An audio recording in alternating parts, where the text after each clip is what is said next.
His name was John-Singer-Sargent. Here he is, in this room in Mrs. Jack's palazzo, painting the portrait of Mrs. Fisk Warren and her rather plain-looking daughter. Neither was at all plain when Sargent was through.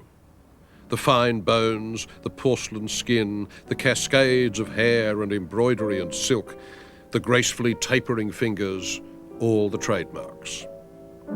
"Women don't ask me to make them beautiful," said Sargent, "but you can feel them wanting me to do so all the time." He would have been a cad to refuse.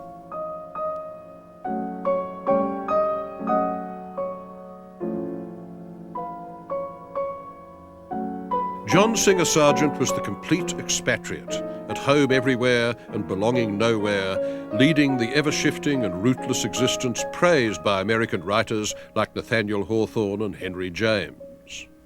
His real enthusiasms were work and social climbing.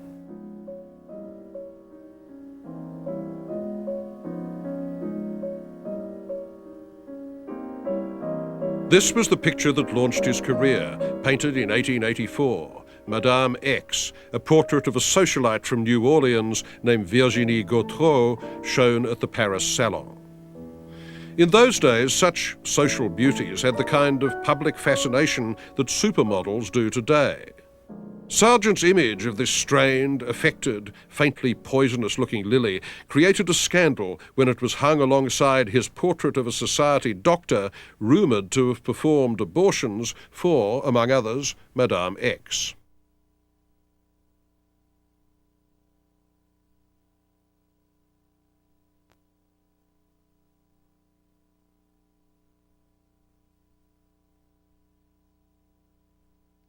In his old age, Sargent would declare, "I hate to paint portraits. I hope never to paint another portrait in my life."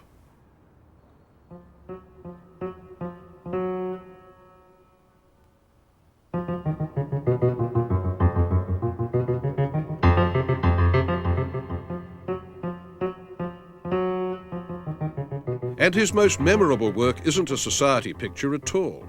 He did it in 1882 when he was 34. After a visit to Spain. It's a huge flamenco scene, the title El Jaleo, which means the spontaneous clapping and olés that flamenqueros break into to encourage the single dancer.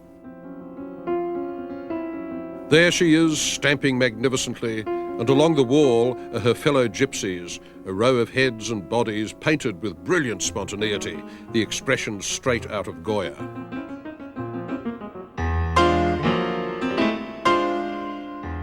The Altamira caves, with their prehistoric bulls and handprints, had just been discovered when Sargent was in Spain, and here he's quoted them in the graffiti on the tavern wall.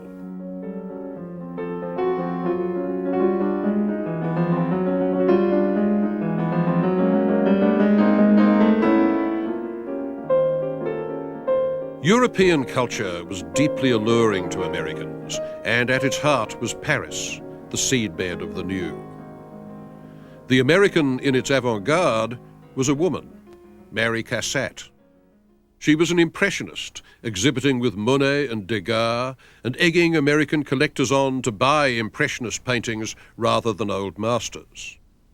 She thought Sargent was old-fashioned and a buffoon. Like the Impressionists, she was influenced by Japanese art. You can see it in the strong impaction of different patterns, carpet, gown, and wallpaper in this painting, The Bath.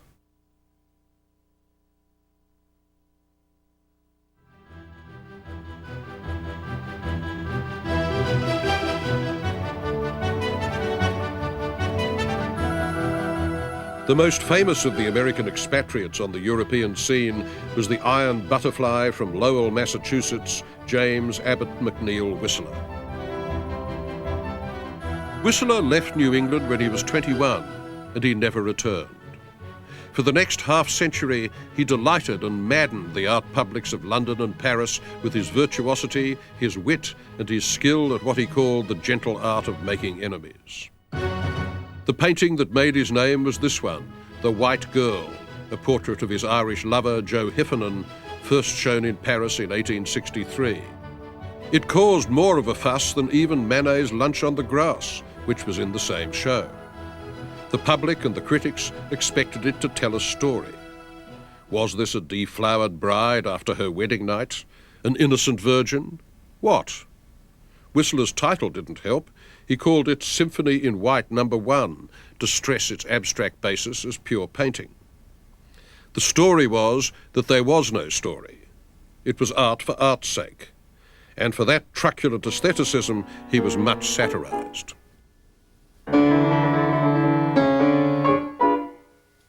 Am I alone and unobserved? I am.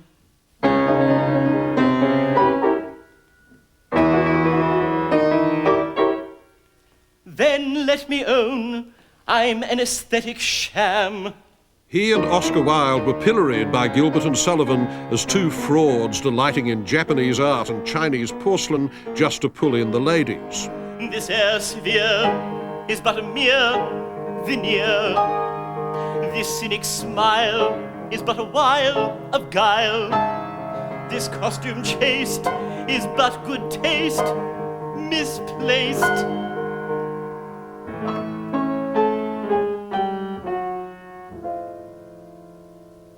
Let me confess, a languid love for lilies does not blight me. Lank limbs and haggard cheeks do not delight me. I do not care for dirty greens by any means. I do not long for all one sees that's Japanese. I am not fond of uttering platitudes in stained glass attitudes. In short, my medievalism's affectation, born of a morbid love of admiration. But Whistler was in deadly earnest. The formal beauty of Oriental art, its indifference to narrative content, entranced him. It made the artist king in his own house. Decorative beauty, self-delighting, was the sign of independence. And this was his greatest sustained essay in the decorative, the Peacock Room, which he finished in 1877 for his first major patron, the English tycoon Frederick Leyland. Originally, it was meant as a display cabinet for Leyland's collection of blue and white porcelain, and its walls were panelled in antique Cordovan leather, supposedly salvaged from the wreck of the Spanish Armada. Well, Leyland went away, having entrusted the job to his architect and to Whistler, but when he came back, he discovered to his horror that Whistler had covered his precious leather with coats and coats of paint and gold leaf. The resulting quarrel between the angry patron and the touchy artist was to become a scandal and eventually a legend.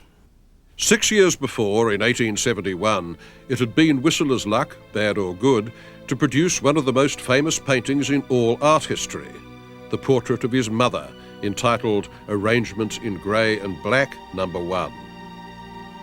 To reduce one's dear mamma to an arrangement seemed provocative in a time given over to the ostentatious cult of what we now call family values. But this was perfectly consistent. Whistler thought that way. He disliked narrative. He loved the half-seen, the image that vanishes almost before it can be named. His nocturnes of the Thames, where the last traces of forms are always on the point of vanishing in the blue darkness, look forward in their indeterminacy to Monet's water lilies at Giverny. Perhaps his biggest influence was on writers, from Proust to T.S. Eliot, the Eliot of the wasteland, of the unreal city, swathed in fog and twilight. And it was a writer who ruined Whistler's life.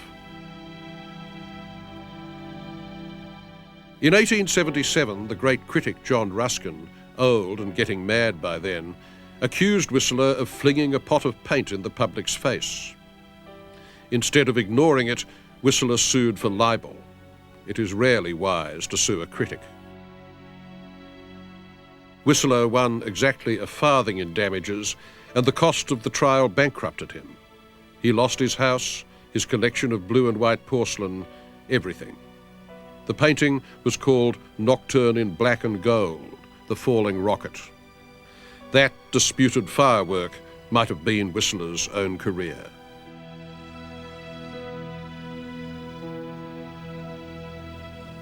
But if a few Americans were making names in Europe, Mary-Cassatt, Whistler, Sargent, or Henry James, the heavy traffic across the Atlantic was all coming the other way.